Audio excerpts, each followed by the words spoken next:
parang bagyo beans. Tapos isunod ko na yung carrot. Kasi half cook lang to lahat eh. Lalagyan ko ng konting paminta. Tapos ito, konti lang siya. Isunod ko yung ano ng kangkong, yung steam niya. I not put water kasi pag nilagay ko to, yung pichay bagyo, magtutubig siya. Kaya hinayaan ko lang wala siyang tubig.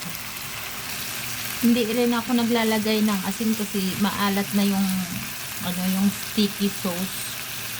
Lalagyan ko ng konting Maggi.